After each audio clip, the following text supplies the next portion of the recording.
Did you guys know that before I was a woodworker, I was a professional drummer? Actually, that's not true at all, but you know who was? My employee, Craig. Oh, Craig, you really embraced the whole hard rock goth look, didn't you? Anyways, I was on vacation this last week and Craig decided to do a little build. A drum. That's right, he built this drum, which is pretty incredible. Not only because, well, he's not a professional woodworker, he's a professional drummer, but I mean, look at it. How in the world do you even do this? This is gonna be a really interesting one to voice over because I know nothing when it comes to drums, but he figured it out. I mean, that guy just can't be beat. Get it? Like a drum. Anyways, I don't want to drum on. Sorry, I'll stop. Let's just watch the video and see how he did it.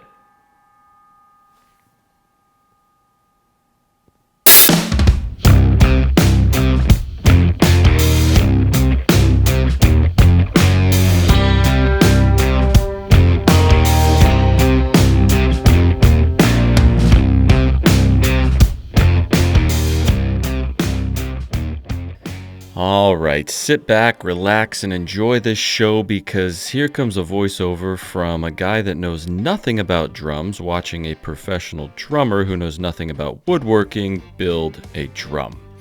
That's not fair to say. This is Craig's fourth build now, and I just don't think we can say he doesn't know anything about woodworking anymore because he's knocked every single project he's done so far out of the park, and I think this one's gonna be the same. So obviously, Craig took one of his old drums, which it looks like it was made out of plywood. He took it apart so he could get all the sizes and dimensions, and ooh, he's going to be building this one out of some ribbon-cut African mahogany. That'll be pretty. So he gets out a tape measure, he measures the other drum for thickness, for height, for width, all that, and he makes a little list.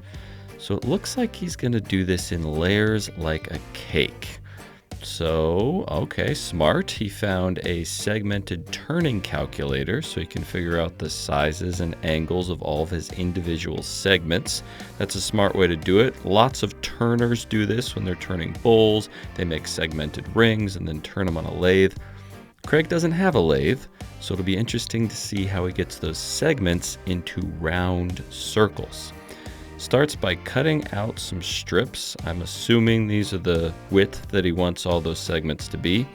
Oh, another type of wood being thrown into the mix. I could be mistaken, but that looks like Peruvian walnut if I had to guess. So he's going to sandwich that in the middle to give it a little flair. All right, now we already know that he used that segment calculator to figure out his angles, so he should be able to cut these pretty darn perfect.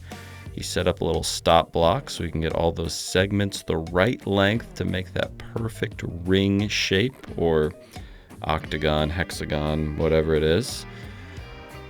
Uh-oh. Looks like we're running into some issues.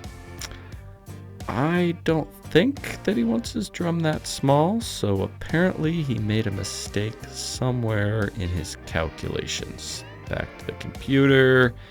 And it looks like he figured out he just had the degrees on the wrong side of the 15 there. So he's giving it a second go, throwing all those pieces out of the way, and then throwing the new ones on the floor just for fun. And, that's better. That looks like it's gonna fit. Now that he has all those segmented pieces cut for one ring, he's gonna have to do multiple rings so that he can stack them on top of each other to get the right height. So he cut a bunch more pieces of that African mahogany. And then I'm guessing, yes, he cut some of that walnut as well. Now he's gotta glue these all together. So it looks like he made some sort of jig to hold all the pieces in place, which isn't a bad idea. I think this is probably a little over-engineered because obviously he's going to use tape to kind of hook them all together and then probably fold them in. But he probably could have just stuck tape on them. I think the jig is probably unnecessary in my opinion, but better overthink something than underthink it. As you can see, those segments all came together really nice. So that's one, and then he starts stacking them on top of each other. So he's going to have 2 layers of the African mahogany, 1 layer of the walnut, and then 2 more layers of that African mahogany. So far, this is pretty smart. I really am digging the way he's doing this. So he's got that backside taped to hold all those pieces together. So now he can insert glue into all those little cracks, make sure it's spread out everywhere, and then just fold it up and tape it back shut. And then he should be able to just toss that aside and let it dry.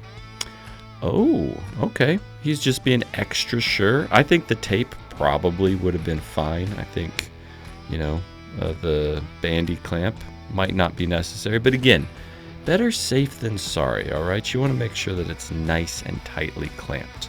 So he's got all those segments in clamps, and while he's waiting for that glue to dry, he grabs a piece of MDF and a circle jig. Okay, I'm guessing he's going to make a template, and then he's going to use a router to get those rings perfectly round on the outside and the inside. That makes sense. And then all he's going to have to do is stack them up and glue them together. And this video is going to be really short. So he's got 1 circle, and then he's not happy with how those came together. So he's using some double stick tape, sticking that to the work surface, and then he's gonna rub that back and forth. I guess that's kind of smart way to do it. I don't know why he doesn't just use the drum sander that we have in the old shop, but this is a way to do it. That's gonna take forever though, holy cow. Yeah, I know, buddy. I feel your pain. Okay. So he wandered over to the old shop and he found the drum sander, which definitely, if you have a drum sander, will be so much faster than trying to do that by hand, and it'll be more accurate. But as you can see, we don't have dust collection hooked up to the tools over in that shop yet, so that's smart. Just stick the little Festool on there, suck up most of the dust, get them nice and flat, and then so this is going to be a template that he's going to use to get that outer profile perfect. So he's obviously making sure that it's pretty even around the whole outside with that 1/4 inch setup block. Draws a nice circle with a pencil, and then yes, cut off as much excess as you can whenever you're doing template routing, because it'll just make the whole routing process so much easier. So he cuts off all the waste on all those rings over on the bandsaw. He's using some double stick tape to hook that template on there. And then over to the router table. Now, whenever you're routering something on the router table like this and it's round, you got to be really careful, because the router bit likes to grab round things and just spin it if you're not, you know, being really cautious. This is a big enough piece. I think it's fine, but with smaller pieces especially, be careful. But he makes quick work of that, gets it nice and smooth around the outside. Then he starts moving on to his other pieces, getting those all smooth. And look at that. It's starting to look like a drum. That is great. And I love that walnut in the center.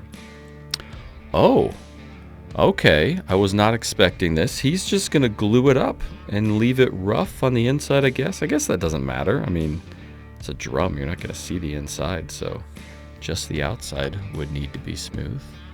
I'm a little surprised that he's just going for it though, because I would think it will be really hard to keep those rings all perfectly straight, because with that glue in there, they're gonna want to start sliding around. But I see he's got a square, so maybe he's gonna make sure to hold it on there as he clamps it up, because yeah, those are gonna want to move and shift, and it's gonna be hard to get them perfect.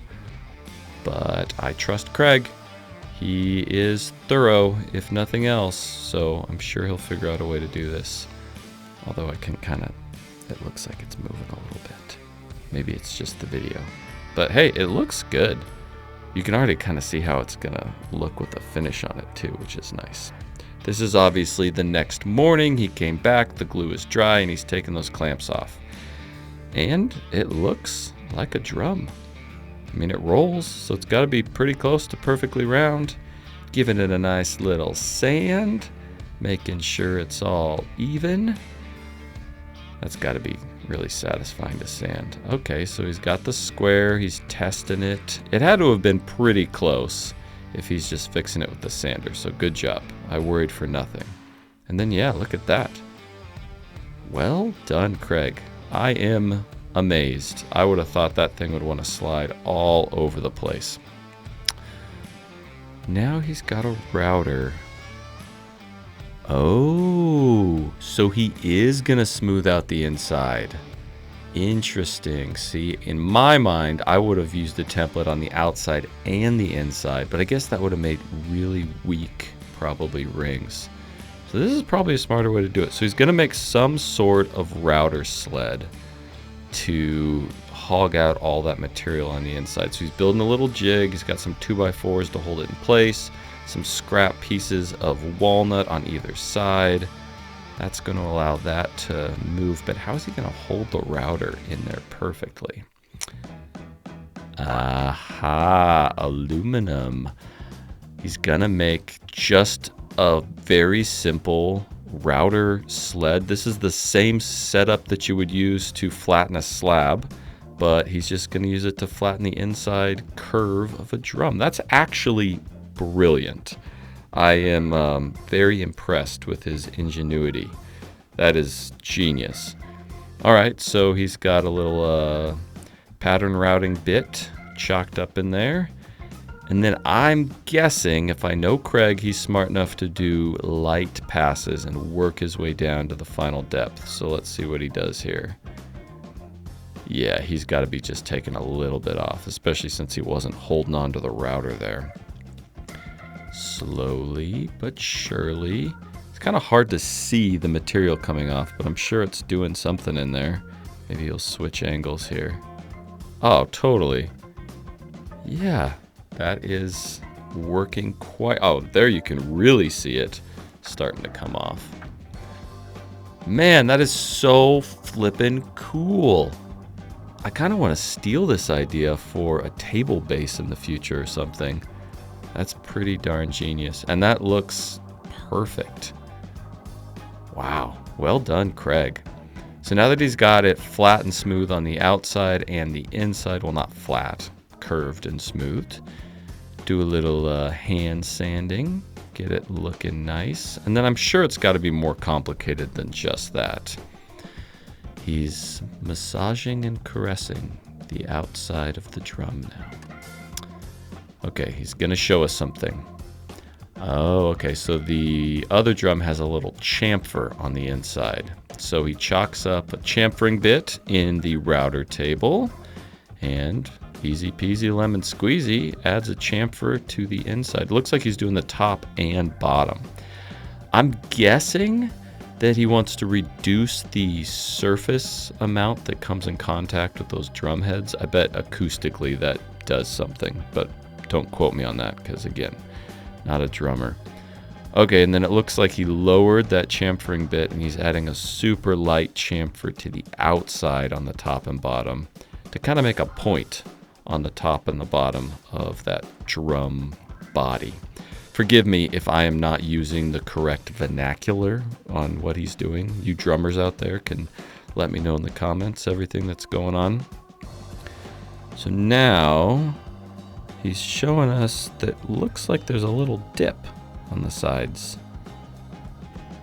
So this is the bottom of the drum. That is the snare component, I think. That's why it's a snare drum. Oh yeah, you can see the light under there. So he's got to add a little recess to the bottom of his drum so that the snare has a place to sit. So he's taken the old drum skin. Is that what it's called? Drum skin? That's what I'm calling it. And then you can see where the snare has been on that one. So he's marking that onto his drum. Then how are you going to do this? Just hand sand it, huh? Smart, okay. I mean, I guess it doesn't have to be perfect. You just need a little recess there. So he's giving it a little hand sand, and look at that. I mean, it was probably pretty easy to sand at that point because he had thinned down that edge so much with those double chamfers. So I'm sure that came off pretty quick. And then, ooh, look at all this fancy drum hardware. I have no clue where he purchased this from, but I'll make sure that he links it in the video description if anybody out there is wanting to build their own snare drum.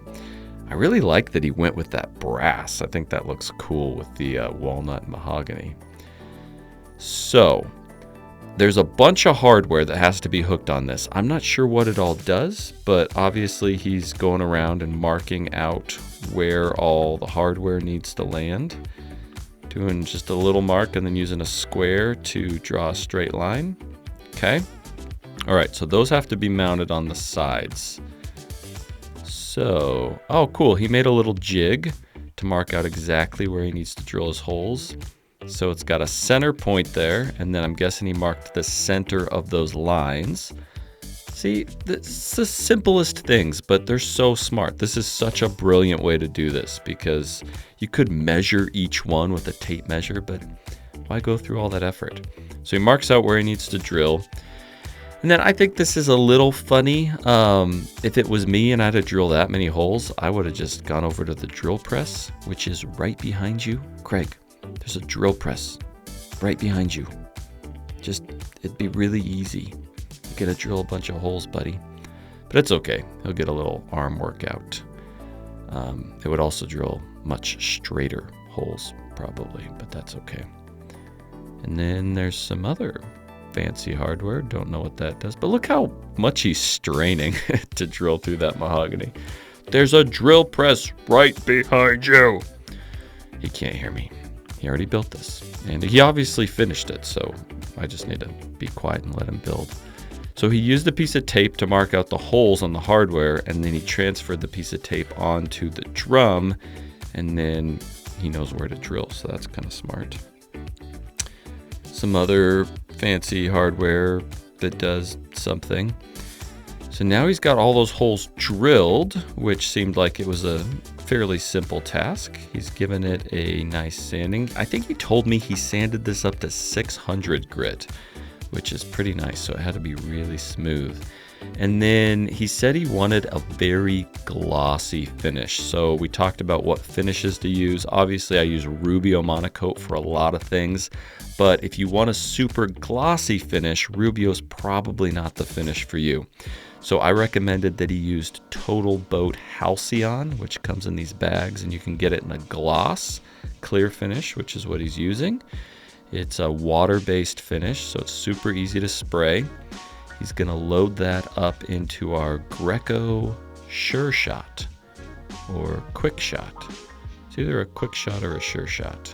I always mix that up. And then the fun part, start laying down the finish. I love that he just put it over a broom handle too, because again, simple solutions that work, very smart. And then I think he's just gonna go through and just build up a lot of coats on this, hopefully sanding in between. Yes, beautiful, Craig, well done. Get rid of, looks like there's a little bit of orange peel in there, which is really easy to do when you're spraying film finishes like this. I don't know if you can thin the Halcyon, but sometimes it helps to thin it down a little bit. But man, that looks great. I don't know how many coats he put on there, probably 5 or 6. And then he didn't want gloss on the inside. Not sure why, but so he actually used Rubio Monocoat on the inside. He's got that Halcyon on the outside. And then, man, that thing is looking so clean, especially with that brass hardware. So I don't know the purpose of all this hardware around. I don't know if it's just aesthetics. I doubt it. It's got to be functional. I'm sure we'll find out here if we just keep watching. And then he's going to put this doodad on the side. That looks like it moves. Oh, I bet that controls the snare, like the tension of the snare, or holds it in place somehow. I don't know. And then these are the drum heads. So I know there's a thicker one that goes on the top, and then there's like a thinner, clear one that goes on the bottom that kind of looks like saran wrap. And then you got these metal things on the sides. Oh, I get what that stuff on the side is for. That's what it bolts into. Duh. Okay, so the bolts go through the top into that side hardware. That gets tightened down. That holds the drum head in place like that. Okay. And then you got this clear one on the bottom. And then it's just going to be the same thing. You put the little hoop around the outside. I'm calling it a hoop. Bolt that in place. Man, that looks like a flippin' professional drum. Craig, you're brilliant. Stick the snare on there. And then, yeah, the snare is going to go through those little side components, and then those probably get tightened and tensioned down. Do you tension a snare? I don't know. Probably want it somewhat loose to give it that snare sound.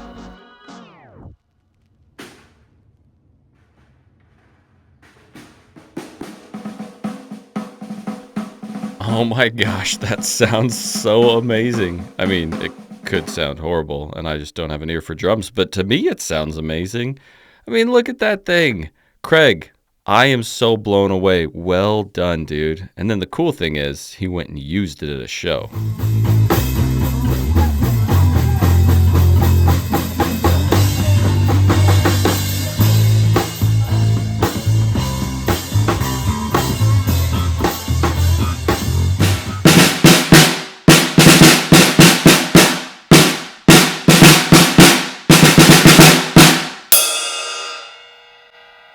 See, it's not that hard. You guys, I know I say this after every single Craig build, but holy flippin' cow, is there anything that guy can't do? The thing I'm really worried about is that pretty soon he's gonna realize he doesn't need me and he's gonna go off and start his own channel because what the heck? I mean, everything he builds is amazing. I started out with building horrible stuff and then slowly worked my way up to somewhat mediocre. He just went whoop, right to amazing. That wasn't even a joke. Anyways, I hope you enjoyed that video. Check the links down in the video description. I'll make sure he links all these little parts and doohads and dillywags that he used to build this thing. And make sure you comment down below and give Craig some love because, man, I couldn't have done it. Anyways, I hope you guys, didn't, trying to think of another drum joke so I can do that thing.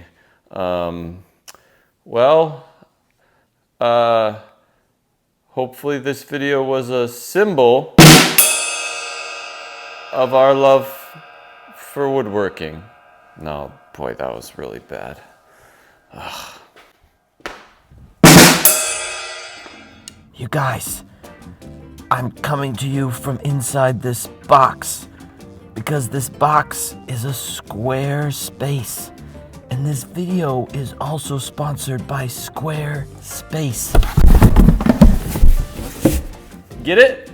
Hey, if you don't know what Squarespace is, you should really check it out because it is by far the easiest way to make professional looking websites. And you don't even have to be a web designer. Squarespace is great, all right? When I started my first business, I didn't know anything about building websites. And I was like, what do I do? And that's when I found Squarespace. I built my first website. It was super easy. They got all these templates to choose from. You pick the template that best matches your business. And then if there's other things you want to change about it, it's fine because they're all customizable. Let's say you do e-commerce, you're selling things on your website. Well, you can add unlimited products to a Squarespace website. Some websites is like 50 products and then you got to upgrade and all this stuff for more things. Squarespace is unlimited. So if you want 1 million products, well, you can sell 1 million things, which is pretty cool. Domain names, custom domain names. If you need one, they got them. You can do it right through Squarespace. You can also, let's say you want to sell things in person. You take credit cards through the Squarespace app. It will automatically update your quantities online so you don't have to keep track of quantities in multiple places. That's pretty cool. AI, ever heard of it? Well, Squarespace has because they're doing some really amazing stuff with AI, like this. But Squarespace's Blueprint AI, it's basically this website builder. You get a fully custom website in just a few steps. They use basic information about your industry, goals, and personality to generate premium quality content and personalized design recommendations. I know, crazy. So, if you want to check out Squarespace and build a professional looking website, well, it's really easy. You just go to squarespace.com/BourbonMothWoodworking. You're gonna get 10% off your first purchase of a website or domain. Or just use the coupon code BourbonMothWoodworking at checkout and you'll get that 10% off, which is pretty sweet. So find yourself a nice Squarespace and build a website with Squarespace.